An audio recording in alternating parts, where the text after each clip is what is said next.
Volume 3, Chapter 4. A very few days had passed after this adventure, when Harriet came one morning to Emma with a small parcel in her hand, and after sitting down and hesitating, thus began, "Miss Woodhouse, if you are at leisure, I have something that I should like to tell you, a sort of confession to make, and then, you know, it will be over." Emma was a good deal surprised, but begged her to speak. There was a seriousness in Harriet's manner which prepared her, quite as much as her words, for something more than ordinary. "It is my duty, and I am sure it is my wish," she continued, "to have no reserves with you on this subject. As I am happily quite an altered creature in one respect, it is very fit that you should have the satisfaction of knowing it. I do not want to say more than is necessary. I am too much ashamed of having given way as I have done, and I dare say you understand me." "Yes," said Emma, "I hope I do." "How I could so long a time be fancying myself," cried Harriet warmly. "It seems like madness. I can see nothing at all extraordinary in him now. I do not care whether I meet him or not. Except that of the two, I had rather not see him, and indeed I would go any distance round to avoid him, but I do not envy his wife in the least. I neither admire her nor envy her, as I have done. She is very charming, I dare say, and all that, but I think her very ill-tempered and disagreeable. I shall never forget her look the other night. However, I assure you, Miss Woodhouse, I wish her no evil. No, let them be ever so happy together, it will not give me another moment's pang. And to convince you that I have been speaking truth, I am now going to destroy what I ought to have destroyed long ago, what I ought never to have kept. I know that very well," blushing as she spoke. "However, now I will destroy it all, and it is my particular wish to do it in your presence, that you may see how rational I am grown. Cannot you guess what this parcel holds?" said she, with a conscious look. "Not the least in the world. Did he ever give you anything?" "No, I cannot call them gifts, but they are things that I have valued very much."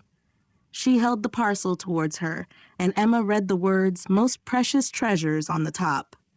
Her curiosity was greatly excited. Harriet unfolded the parcel, and she looked on with impatience. Within abundance of silver paper was a pretty little Tunbridge ware box, which Harriet opened. It was well lined with the softest cotton, but excepting the cotton, Emma saw only a small piece of court plaister. "Now," said Harriet, "you must recollect." "No, indeed, I do not."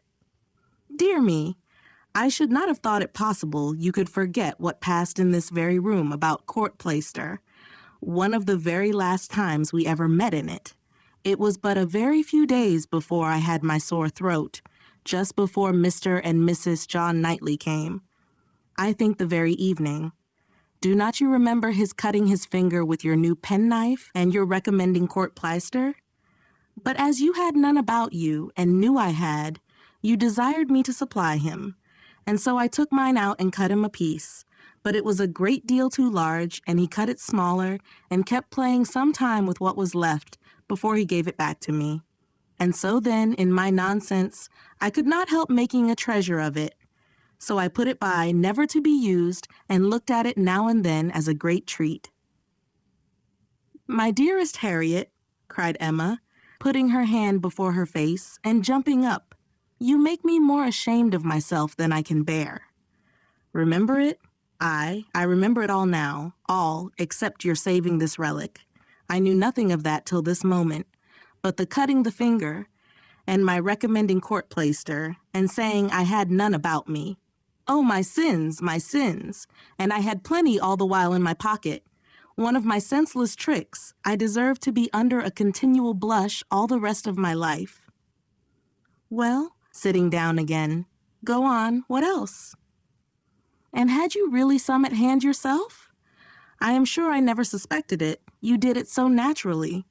And so you actually put this piece of court plaister by for his sake," said Emma, recovering from her state of shame and feeling divided between wonder and amusement. And secretly she added to herself, "Lord bless me, when should I ever have thought of putting by in cotton a piece of court plaister that Frank Churchill had been pulling about? I never was equal to this. Here, resumed Harriet, turning to her box again, here is something still more valuable. I mean, that has been more valuable, because this is what did really once belong to him, which the court plaister never did. Emma was quite eager to see this superior treasure. It was the end of an old pencil, the part without any lead. This was really his, said Harriet. Do not you remember one morning? No, I dare say you do not. But one morning, I forget exactly the day, but perhaps it was the Tuesday or Wednesday before that evening, he wanted to make a memorandum in his pocketbook. It was about spruce beer. Mr. Knightley had been telling him something about brewing spruce beer, and he wanted to put it down. But when he took out his pencil, there was so little lead that he soon cut it all away, and it would not do, so you lent him another, and this was left upon the table as good for nothing. But I kept my eye on it, and as soon as I dared, caught it up, and never parted with it again from that moment. I do remember it, cried Emma. I perfectly remember it. Talking about spruce beer. Oh, yes, Mr. Knightley and I both saying we liked it, and Mr. Elton seeming resolved to learn to like it too. I perfectly remember it. Stop, Mr. Knightley was standing just here, was not he? I have an idea he was standing just here. Ah, I do not know. I cannot recollect. It is very odd, but I cannot recollect. Mr. Elton was sitting here, I remember, much about where I am now. Well, go on. Oh, that's all. I have nothing more to show you or to say, except that I am now going to throw them both behind the fire, and I wish you to see me do it. My poor dear Harriet, and have you actually found happiness in treasuring up these things? Yes, simpleton as I was, but I am quite ashamed of it now, and wish I could forget as easily as I can burn them. It was very wrong of me, you know, to keep any remembrances after he was married. I knew it was, but had not resolution enough to part with them. But, Harriet, is it necessary to burn the court plaister? I have not a word to say for the bit of old pencil, but the court plaister might be useful. I shall be happier to burn it, replied Harriet. It has a disagreeable look to me. I must get rid of everything. There it goes, and there is an end, thank heaven, of Mr. Elton. And when, thought Emma, will there be a beginning of Mr. Churchill? She had soon afterwards reason to believe that the beginning was already made, and could not but hope that the gipsy, though she had told no fortune, might be proved to have made Harriet's. About a fortnight after the alarm, they came to a sufficient explanation, and quite undesignedly. Emma was not thinking of it at the moment, which made the information she received more valuable. She merely said, in the course of some trivial chat, "Well, Harriet, whenever you marry I would advise you to do so, and thought no more of it, till after a minute's silence she heard Harriet say in a very serious tone, 'I shall never marry.' Emma then looked up and immediately saw how it was, and after a moment's debate as to whether it should pass unnoticed or not, replied, 'Never marry. This is a new resolution. It is one that I shall never change, however.' After another short hesitation, 'I hope it does not proceed from, I hope it is not in compliment to Mr. Elton?' 'Mr. Elton, indeed,' cried Harriet indignantly. 'Oh, no,' and Emma could just catch the words, 'so superior to Mr. Elton.' She then took a longer time for consideration. Should she proceed no farther? Should she let it pass and seem to suspect nothing?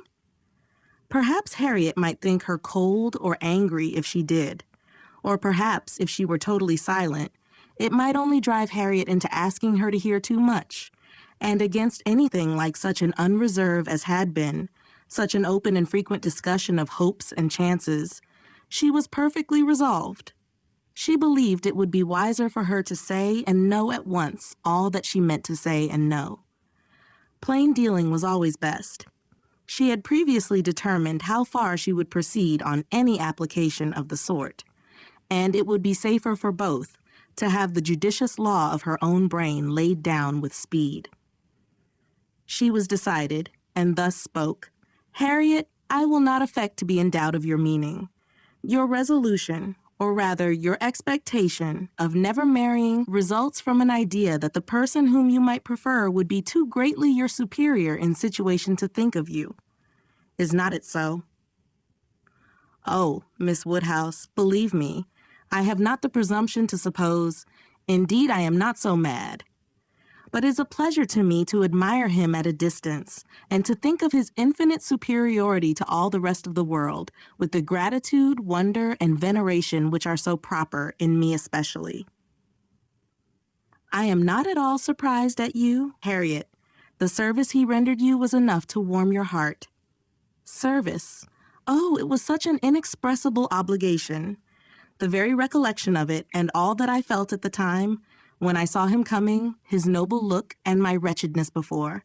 Such a change. In one moment such a change. From perfect misery to perfect happiness. It is very natural. It is natural, and it is honorable.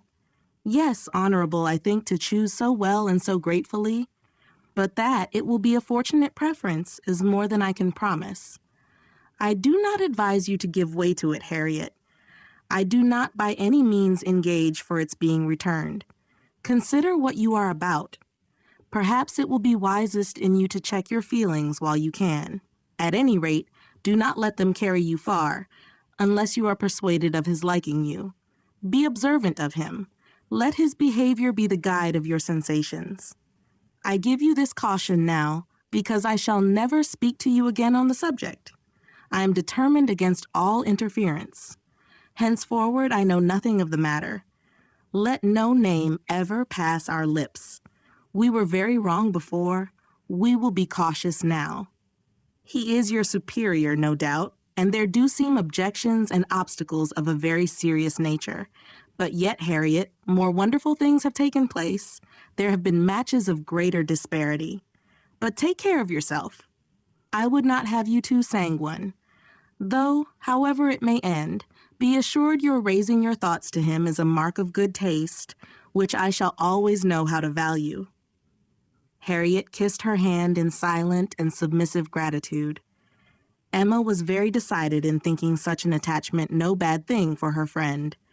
Its tendency would be to raise and refine her mind, and it must be saving her from the danger of degradation.